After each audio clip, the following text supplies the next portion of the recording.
उन्हें एक 700 साल पुराना अंडरग्राउंड बॉक्स मिला और जब उन्होंने इसे खोला तो वहां एक चौंकाने वाला सच मिला।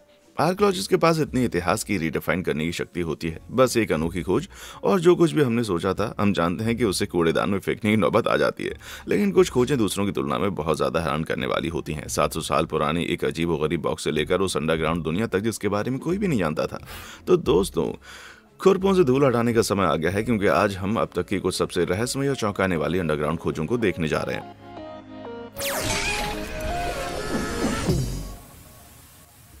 दफन बॉक्स 2011 में पूर्वी चीन के जियांगसू प्रांत में सड़क पर काम करने वाले मजदूर मरम्मत के लिए एक सड़क की खुदाई कर रहे थे। तभी उनके फावड़े अचानक किसी सख्त चीज से टकरा गए। इससे उलझन में पड़कर उन्होंने खोदना जारी रखा और फिर सतह से कुछ फीट नीचे उनका सामना एक छिपे हुए बड़े पत्थर के बक्से से हुआ। उन्हें समझ नहीं आ रहा था कि ये क्या बला है भाई, इसलिए उन्होंने फौरन विशेषज्ञों की अजीब बॉक्स की बेहतर जांच करने के लिए बुला लिया। आर्कियोलॉजिस्ट ने बिना देरी किए मौके पर पहुंचकर उस बक्से को उसकी मिट्टी की नींद से जगाकर उसे ढक्कन तोड़ डाला। उसका पहले तो वहां कुछ पुराने गीले लिनन के अलावा कुछ भी नहीं निकला, लेकिन जैसे उन्होंने इसके पीछे की परतों को छीला तो नीचे जो था उसे देखकर उनके होश उड़ गए। एक मम्मी जैसा शरीर मुंह ऊपर किए उन्हें घूर रहा था और ये इतनी अच्छी तरह से प्रिजर्व किया गया था कि आप इसकी आईब्रोज अभी भी देख सकते हैं। बाप रे बाप, इसके जागने से पहले 9 तो 11 हो जाना बेहतर है। इस मम्मी को इर्द गिर्द के घेरे एक संदिग्ध भूरे रंग का लिक्विड था जिसने उसके शरीर के कुछ हिस्से और उसके कपड़ों को पूरी तरह से भिगो दिया था। सौभाग्य से ये सिर्फ मैला पानी था, लेकिन मानो न मानो ये मम्मी ही मम्मी की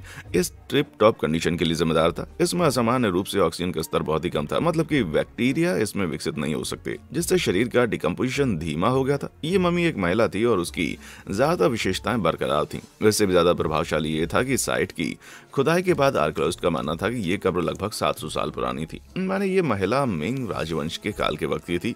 वो एक बड़े औहदे की महिला रही होगी, क्योंकि उसकी एक उंगली पर ना सिर्फ एक ग्लैमरस जेड की अंगूठी थी, बल्कि उसे 20 से ज्यादा महंगी चीजों के साथ दफन किया गया था। जी हाँ, राजवंश के सिर्फ हाई लेवल के सदस्य इतने ज्यादा लिनन में लिपटे हो सकते हैं, क्योंकि लिनन एक महंगी वस्तु थी। हालांकि इतिहासकार असल में इस असमंजस में है कि उसे जानबूझकर मम्मी बनाया गया था या नहीं। खैर जो भी हो, मुझे लगता है कि मुझे थोड़े डीऑक्सीनेटेड कीचड़ में गोते लगाने की जरूरत है, ताकि मेरी त्वचा भी थोड़ी सी निखर जाए, है ना। एक अजीब बॉल। आमतौर पर मैं कॉन्स्पिरेसी थ्योरीज में विश्वास नहीं करता, लेकिन 1974 की एक निहायत ही अजीब खोज ने मुझे लगभग हर मौजूदा चीज पर सवाल उठाने के लिए मजबूर कर दिया।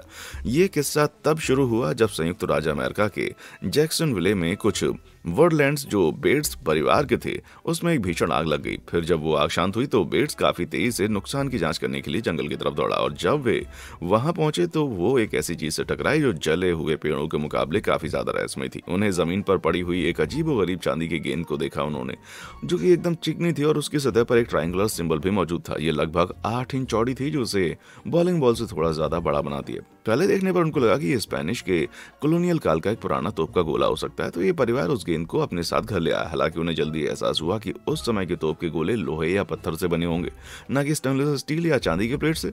इसके अलावा ये गोला पूरी तरह से साफ और जंग से बचा हुआ था, तो ये ज्यादा पुराना नहीं हो सकता था। और भैया, ये आपको अजीब लगा हो तो कहानी सुनो। अभी दोस्त मेरे, बाकी है कहानी।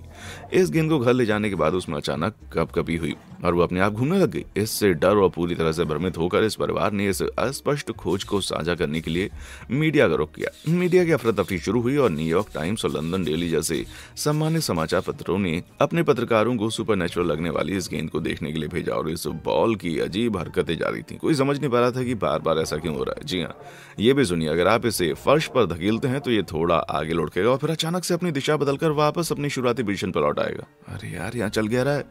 खैर उस वक्त इसका किसी के पास कोई जवाब नहीं था, लेकिन हाल ही में यह कहा गया कि गोला किसी खोई हुई मशीनरी का छोटा सा हिस्सा था और बेड्स हाउस का ऊबड़ खाबड़ फर्श ही इसकी अनियमित मूवमेंट की वजह था। मैं तो नहीं मानता भैया। क्या आप इसे मानते? नीचे कमेंट सेक्शन में आकर बताएं। रहस्यमयी राक्षस। कभी कभी कोई कुछ ऐसा खोज लेता है जो इतना ज्यादा चौंकाने वाला होता है कि इससे आर्कियोलॉजिस्ट, साइंटिस्ट और इतिहासकार भी सालों तक अपना सर गुजाते रहते हैं। 1950 के दशक में इलिनॉइस के मजून क्रीक में मिली चट्टान का यह बेदाग टुकड़ा बिल्कुल वैसी ही एक सरदर्दी है भैया। जी हाँ, मैं जानता हूँ कि ये देखने में नहीं लगता, पर क्या हो अगर मैं आपसे ये कहूँ कि ये किसी चट्टान का टुकड़ा है ही नहीं, बल्कि ये 300 मिलियन साल पुराना एक भयानक जानवर का फॉसिल है जिसे टली मॉन्स्टर के रूप में जाना जाता है। अरे हाँ, मैं सच बोल रहा हूँ दोस्तों। ये पहली बार खोजा गया था और इसकी स्टडी करने वाले वैज्ञानिक इस बात का अंदाजा लगा चुके हैं कि लंबे वक्त से विलुप्त हो चुका ये समुद्री जीव भयानक तरीके से अजीब दिखता था। उसकी अजीब नुकीली आंखें और एक लंबे सूंड जैसे उपांग, रेजर जितने शार्प चमड़े की जोड़ी को देखकर यह कहना सुरक्षित है कि मैं इसके विलुप्त होने से बिल्कुल दुखी नहीं हूँ। हालांकि इसके 1 टन से ज्यादा फसिल का पता लगाने के बावजूद ये खौफनाक जीव अभी भी पूरी तरह से रहस्य में डूबा हुआ है। हम ये तक नहीं जानते कि भैया इसमें रीढ़ की हड्डी थी भी या नहीं, लेकिन गलती से अगर ये सच में विलुप्त तो नहीं हुआ था तो यार याद रहे, मासून क्रीक में डुबकी लगाने जाना, मौत को दावत देना है, ठीक है। भूले बिसरे रेन फॉरेस्ट। अगर कोई ब्लैक होल कहता है तो मेरा ध्यान फटक से आउटर स्पेस में ग्रेविटी चूसने वाले उन बुरे सपनों पर चला जाता है। लेकिन एक ब्लैक होल हाल ही में यहीं पृथ्वी पर खोजा गया था, जी हाँ, चीन में। ठीक है, मान लिया ये वैसा वाला ब्लैक होल नहीं है, लेकिन ये उतना ही रहस्यमय है दोस्त। 2022 में ले काउंटी में खोजा गया ये छेद एक पूरी अंडरग्राउंड दुनिया के प्रवेश द्वार जैसा काम करता है। सच में पहले गुफा खोजकर्ताओं ने इस गोल 600 फुट गहरी खाई को देखा और फिर वैज्ञानिकों को अपनी खोज के बारे में बताया। इसके बाद वैज्ञानिकों ने अजीबोगरीब छेद के तल तक पहुंचने के लिए घंटों तक ट्रैकिंग की ताकि ये पता लगा सकें कि अंदर क्या है। और जब वे आखिरकार अपनी मंजिल पर पहुंचे तो उन्होंने वहां सच में कुछ शानदार पाया। नीचे तल पर एक बड़ा अंडरग्राउंड जंगल खूबसूरती से बढ़ रहा था। वहाँ पेड़ 130 फीट तक ऊंचे थे और वहाँ की घनी झाड़ियां वैज्ञानिकों के कंधों तक पहुंच गईं। इस गहरे क्षेत्र के अंदर 3 बड़ी गुफाएं भी मौजूद थी जो न जाने कौन सा रहस्य को छिपाए बैठी थी। असल में सुंदर जगह इतनी अनछुई है कि इस वजह से पत्ते के बीच छिपी हुई पूरी तरह से नई अनदेखी प्रजातियां भी हो सकती हैं। ये वॉइड यूं ही अजीब ढंग से नहीं बढ़ रहा था भाई, बल्कि ये असल में एक सिंकहोल है और ये पूरे चीन में देखे जा सकते हैं। सिंकहोल तब बनते हैं जब बारिश चट्टान की छोटी बड़ी दरारों में लगातार रिसती है। समय के साथ ही पानी बढ़कर चट्टान को घोल देता है, जिससे अंडरग्राउंड सुरंगें बनती हैं जो तब तक चौड़ी होती रहती हैं जब तक कि वे आखिरकार खुद ही पूरी ढह नहीं जाती, जिसके चलते ये खाई फिर सिंकहोल में बदल जाती है। आमतौर पर एक सिंकहोल बड़े पेड़ों के बढ़ने के लिए पर्याप्त रोशनी नहीं देते, लेकिन इस क्षेत्र के यूनिक आकार उन्हें फलने फूलने के लिए जरूरी पोषण तो देता है। इस वजह से वहाँ नीचे हर तरह के जीव और उनका जीवन मौजूद हो सकता है। क्या पता भाई वहाँ टुली मॉन्स्टर से भी कुछ अजीब रह रहा हो। जहाजों के कंकाल। हर दिन हजारों लोग सैन फ्रांसिस्को की सड़कों पर चलते हैं, पर वो अपने पैरों के नीचे छिपे समृद्ध और रहस्यमय इतिहास से पूरी तरह से बिल्कुल अनजान। और हाँ, मैं यहाँ मेटाफोरिकली नहीं कह रहा हूँ। तो 2001 में एक 150 साल पुराना जहाज दिखा जो सीधे शहर के नीचे डिस्कवर किया गया था। और जनाब ये इकलौता बिल्कुल भी नहीं है, बल्कि 30 से 60 के बीच 19वीं शताब्दी के नौकायन जहाज अभी तक शहर के एम्बरकेडरो और फाइनेंशियल जलों के नीचे दबे हुए हैं। तो नावों से भरी वो नाव के झुंड कहाँ पहुंचे भाई। खैर 1849 में कैलिफोर्निया में सोने की खोज हुई। अपनी रूठी किस्मत को मानने के लिए उत्सुक और उत्साहित हजारों लोग अपने मन में इन चमकदार चीजों के लिए अमेरिकी राज्य के लिए रवाना हुए और सैन फ्रांसिस्को के तट पर ही अपने जहाजों का डेरा डाला। इनमें से ज्यादातर जहाजों ने फिर कभी समुद्री यात्रा नहीं की, क्योंकि उनके चालक दल ने खजाने की खोज में उन्हें वहीं पर त्याग दिया था। तो असल में जनरल हैरिसन जहाज के साथ भी यही हुआ था, जिसे फिर 2001 में खोजा गया। बाकी के छोड़े गए जहाजों की तरह हैरिसन को बस यूं ही सड़ने के लिए नहीं छोड़ दिया गया था, बल्कि इसके बजाय इसे एक तैरते हुए गोदाम में बदल दिया गया था। हालांकि अफसोस की बात यह है कि ऐसा बस 1 ही साल चला, क्योंकि 1851 में शहर में भयानक आग ने सबको खाक कर दिया। आग ने सड़कों घेर लिया और बाकी जहाजों के साथ इस हैरिसन को भी राख कर दिया। अपने शहर के फिर से बनाने के पहले सैन फ्रांसिस्को के लोगों ने आसपास की पहाड़ियों से रेत ली और इसे जले हुए क्षेत्रों में कवर करने के लिए इस्तेमाल, जिसके नीचे जहाज के मलबे दफन हो गए। आज उन जहाजों में से कई अभी भी मौजूद हैं, बस सबकी नजरों से ओझल हैं और वो बस अपने पुराने शरीर के कंकाल बनकर रह गए। तो भले ही आप उनको अब नहीं देख सकते, लेकिन उन सोने के शिकारियों ने सच में अपनी एक लेगासी छोड़ी हुई है।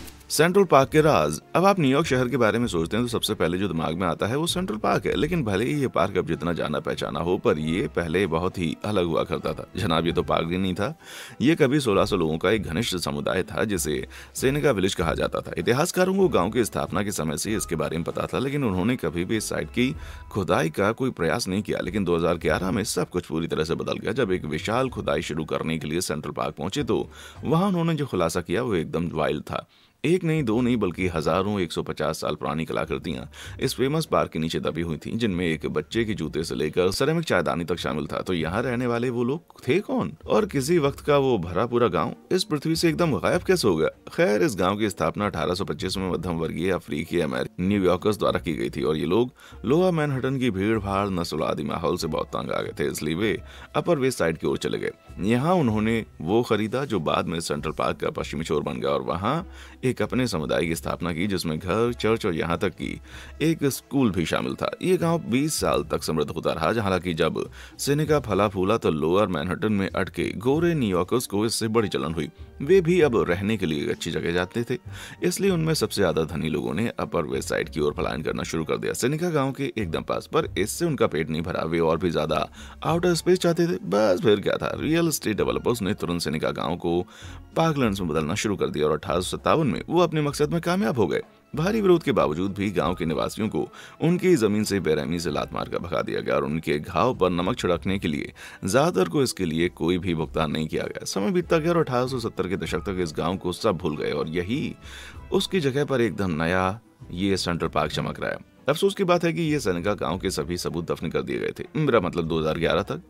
अब अगर आप कभी अपने आप को पश्चिमी सेंट्रल पार्क में घूमते हुए पाते हैं तो ध्यान रहे कि आप एक खोई हुई सभ्यता के टॉप पर मजे कर रहे हैं। अरे ना ना ना ना ना, इतना बुरा महसूस मत करो भाई, मेरा मकसद ये बिल्कुल भी नहीं था। एक विशाल जमाखोरी। आपने कभी लॉटरी जीतने का सपना देखा? मैं तो रोज देखता हूँ भाई, लेकिन 1992 में इंग्लैंड के होक्सने के एक छोटे शहर के एरिक लॉज नाम के एक सुपर लकी इंसान को किसी लॉटरी जीतने से भी बेहतर कुछ मिला। अरे नहीं यार, सपने में नहीं। अपने पड़ोसी से उसका खोया हुआ हथौड़ा ढूंढने का वादा करने के बाद एरिक ने अपना मेटल डिटेक्टर निकाला और अपने घर के पास के खेतों में घूमने लगा। कुछ ही देर में उसे एक मेगा स्ट्रॉन्ग सिग्नल पिक करना शुरू हुआ। पहले तो उसने सोचा कि वो हथौड़ा मिल गया, लेकिन मिट्टी को हटाने के बाद वहां सलमों से जो मिला वो एक सिक्का था। आपको यकीन होगा पर वो ब्रिटिश पाउंड नहीं था, जी नहीं, बल्कि ये एक पूरी तरह से 450 ईस्वी पूर्व का था। अपनी बढ़ती हुई तेज धड़कनों के साथ एरिक ने फिर आई खोदना शुरू किया और जल्दी उसे एक और मिला, फिर दूसरा। ऐसा करते करते उसने सभी प्रकार के मूल्यवान दिखने वाले सिक्के, बर्तन और आभूषण वहां से निकाल लिए। इस पॉइंट पर एक जानता था कि उसके हाथ एक बड़ा खजाना लगा। कुल मिलाकर सोने और चांदी की कलाकृतियों का वजन 27 किलो था, जो रोमन साम्राज्य के वक्त का था। इनफैक्ट ये ब्रिटेन में अब तक के खोजे गए खजाने का सबसे बड़ा भंडार है। इसके ओरिजिन के रूप में सिक्कों ने सबसे बड़ा सुराग दिया 450 ईस्वी के दौरान, जबकि वो सिक्के थे विदेशी हमलावर यूरोप में रोमन भूमि को कब्जाने की धमकी दे रहे थे। इसके जवाब में रोमन और ब्रिटिश लोगों ने उन्हें हमलावर ताकतों से सुरक्षित रखने के लिए अपनी सबसे कीमती संपत्ति को दफनाना शुरू कर दिया। हालांकि कई मालिक जब वहां से भागे तो फिर वो अपना सामान वापस लेने के लिए कभी नहीं लौटे। इसके चलते खजाने कई सदियों से ज्यादा समय तक वहीं पर ही छिपे रहे और कौन जाने कि इनमें से कितने भूले बिसरे टुकड़ियां अभी भी ब्रिटिश धरती के नीचे दफन है। एरिक की जमाखोरी की कीमत चौंका देने वाले $4 मिलियन से ज्यादा थी। पता है क्या, मुझे भी ना अब एक मेटल डिटेक्टर खरीद लेना चाहिए, क्योंकि यार मेरे भी बहुत ही खस्ता हाल है। वोपिंग वॉम्बैट्स। क्या आप एक गैंडे के आकार के वॉम्बेट से लड़ना चाहेंगे या फिर 100 वॉम्बेट के आकार के गैंडों से? ये एक बेवकूफ़ी भरा सवाल लग सकता है, क्योंकि भाई ये है, लेकिन ये विशाल वॉम्बेट सच में मौजूद थे और वे जितना सुनने में लगते हैं ना, उससे असल में कहीं ज्यादा भयानक थे। 2012 में क्वींसलैंड ऑस्ट्रेलिया में वैज्ञानिकों ने इस बड़े डरावने जानवर के एक नहीं, दो नहीं, बल्कि 50 कब्रिस्तानों की खोज की। भगवान का शुक्र है कि ज़ॉम्बीज असली नहीं है, क्योंकि अगर वो होते तो उन वैज्ञानिकों को बहुत चीजों से निपटना पड़ता। डीप्रोडॉन के रूप में जाने जाने वाले ये विशाल वॉम्बेट्स लगभग 7 फीट लंबे थे और उनका वजन भारी भरकम 3 टन का था। और तो और उनके पेट पर थैलियां इतनी बड़ी थीं कि उनमें एक पूरा का पूरा इंसान समा सकता था। इसलिए भले ये जीव सिर्फ पौधे ही खाते थे, पर मुझे इसकी बड़ी खुशी है। वे लगभग 500 साल पहले ही विलुप्त हो गए। बहुत बुरा हुआ भाई। लेकिन एक ही जगह पर इतने सारे फॉसिल्स क्यों पाए गए? खैर, रिसर्चर्स का मानना है कि वे किसी तरह के दलदल में फंस गए होंगे। यह संभव है कि सूखे ने उन्हें अपना सामान्य वातावरण छोड़ने और पानी की तलाश में दूसरी जगह जाने के लिए मजबूर कर दिया हो, जो शायद उन्हें मिल गया। हालांकि दुर्भाग्य से डीप्रोडॉन के लिए जब वे उसमें खड़े थे तो पानी सूख गया और ये गरीब लोग इसके चलते की जड़ों में फंस गए। इससे भी ज्यादा बदतर वो था जब उनके कंकालों के अंदर मगरमच्छ और छिपकली के दांत पाए गए। मतलब कि ये बेचारे जानवर यहीं फंसकर इन रेप्टाइल्स के दोपहर का भोजन बन गए होंगे शायद। बेचारे। तो अगली बार जब आपको लगे कि बस आपका ही दिन खराब चल रहा है तो डीप्रोडोडॉन के बारे में सोच लीजिएगा। तो अगर आप उन लाइक और सब्सक्राइब बटन को दबा देते हैं तो निश्चित रूप से आपका दिन खराब नहीं होगा। इस तरह आप मेरी किसी भी नई और शानदार कंटेंट को मिस नहीं करेंगे। सब कुछ कर दिया, बढ़िया। तो फिर आगे बढ़ते हैं। अजीब हड्डी। सोचिए आपने कुछ रेयर और रहस्यमय चीजों को खोया हो, पर जब आप लोगों को इसके बारे में बताने की कोशिश करेंगे तो वो आप पर विश्वास करने से इनकार कर देंगे। जी 1999 की गर्मियों में न्यूयॉर्क के हाइड पार्क के एक जोड़े लैरी और शेरिल लोजियर के साथ ठीक ठीक ऐसा ही हुआ। लैरी ने तय किया कि उनके बैकयार्ड के तालाब को थोड़ा नया रूप देने का समय आ गया, लेकिन जब वो खुदाई कर रहा था तो वहां एक विशाल लगभग 3 फुट लंबी हड्डी से वो टकरा गया। वो स्तब्ध था लेकिन आश्वस्त था कि ये कुछ महत्वपूर्ण था, तो उसने स्थानीय कॉलेज से संपर्क करना शुरू किया, इस उम्मीद में कि वे रहस्य को बेनकाब करने में सक्षम होंगे। पर फिर भी वो चाहे जिसको भी फोन करता, वो सामने वाला उसकी बातों को नजरअंदाज कर देता था। आखिरकार कई दिनों तक यही सिलसिला यूं ही चलता रहा और उसके बाद एक आर्कियोलॉजिस्ट मिला जिससे उसकी कहानी दिलचस्प लगी, इसलिए वो जांच करने के लिए आया और निश्चित रूप से कुछ असाधारण होने की पुष्टि भी की। लैरी ने मास्टोडन नाम के एक विशाल पर विलुप्त हो चुके मैमल के पैर की हड्डी पर ठोकर खाई थी, इसलिए एक नए तालाब के लिए लैरी की योजना कामयाब नहीं हो पाई और आर्कियोलॉजिस्ट की एक टीम कंकाल के लिए और ज्यादा खुदाई करने के लिए घटनास्थल पर पहुंच गई। उन्हें आखिरकार एक और हड्डी मिली और उसके बाद 90 से भी ज्यादा मिली, जिनमें एक जोड़ी विशाल दांत भी थे। हालांकि ये सबसे प्रभावशाली बड़ी वो खोपड़ी थी जो आश्चर्यजनक रूप से एकदम मस्त कंडीशन में थी। प्राचीन हाथी की एक प्रजाति ये मास्टोडोन 10 फीट से ज्यादा लंबा था और उसका वजन लगभग 11 टन तक था, जिससे वे हमारे सबसे भारी आज के हाथियों के वजन से लगभग दोगुने हो गए। और ये देखते हुए कि वे 10,000 साल पहले ही विलुप्त हो गए थे, तो ये अविश्वसनीय रूप से प्रिजर्व कंकाल एक काबिले तारीफ और बड़ी खोज थी। इस पूरे कंकाल को फिर एक साथ जोड़ा गया और अब ये अपनी चमक दमक न्यूयॉर्क की म्यूजियम ऑफ अर्थ में दर्शा रहा है। इसलिए अगर आपको इन्हें देखने की चुल मची है तो आप जानती हैं कहाँ जाना है, बस इसके ट्रंक से छेड़छाड़ करने मत लग जाना भाई। जमीन के अंदर के स्प्रिंग्स, माना कि इतिहासकार अपने तेज दिमाग के लिए मशहूर हैं, लेकिन उनकी भी 2015 में बोजलैंड डेनमार्क में की गई एक खोज से आंखें फटी के फटी रह गईं। ये खबर मिलने के बाद कि इस क्षेत्र में कुछ ही प्री हिस्टोरिक कलाकृतियों को देखा गया था, तो आर्कियोलॉजिस्ट के एक ग्रुप ने वहां और खुदाई करना शुरू कर दिया।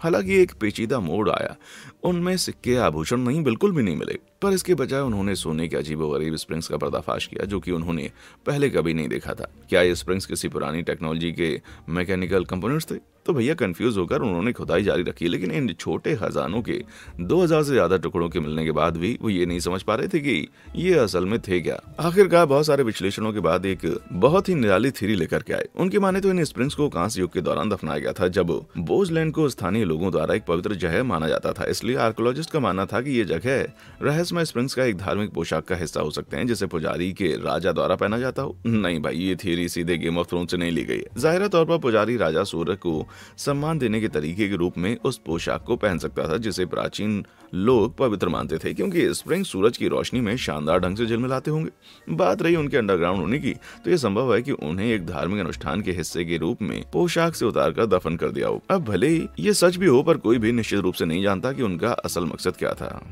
आप क्या सोचते हैं? कोई और थ्योरी मेरे दिमाग में स्प्रिंग नहीं करती?